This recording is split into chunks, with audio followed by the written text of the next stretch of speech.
Hi, I'm Katie, the director of the Shaw Wellness Institute. Right now, things are ever changing, and we all have had to adapt to these new changes. I know this can be intimidating, overwhelming, and a little bit stressful, but that's why we're here to help.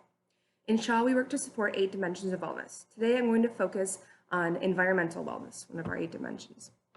So, when we think about environmental wellness, we think about being able to be safe and feel safe in the space around us. Now, sometimes we can look at things like, do we have good, clean air to breathe in? Do we have clean water? Do we feel safe in our space? Are we at free from risk, from harm, from danger? So it looks at what's happening around us, but also what we're doing to give back to the environment.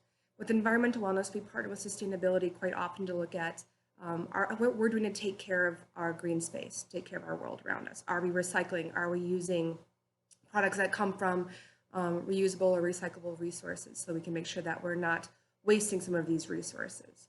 Are we protecting our environment? Are we picking up our trash if we see something in the streets?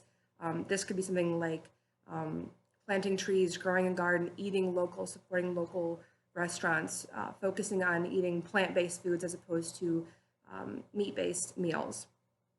One of the things we try to do, which I'm sure we're doing a lot now, is cutting back on using paper because obviously paper comes from trees, and now we're able to use our computers more than using some of those paper products. We want to make sure that we live in an environment where we feel safe and comfortable to go outside. It's so important to have that fresh air, that connection with nature. If you've been involved with outdoor education, I'm sure you've experienced a lot of the stress relieving benefits of going on nature hikes or rock climbing or skiing or just being out in nature, out in the sunshine with fresh air to breathe. When we think about the environment, again, it's what the environment is doing to us, but also what we're doing to the environment. So think about what you're doing to protect the environment and make sure that you are not contributing to climate change and those other challenges that we're seeing in the environment right now. It's also important you have a change of scenery, that you get a chance to, again, go outside, go to different spaces, which I know is very challenging right now. So we can expand and change our environment by maybe watching movies, doing virtual tours of museums, trying to find other ways to see the world around us without actually being in the world around us. It's also important to think about how we spend our time and who we allow into our environment. Environmental wellness can look at, do we have positive people around us who support our values? Or are we surrounded by people who maybe are struggling from alcoholism or drinking alcohol and damaging our living space?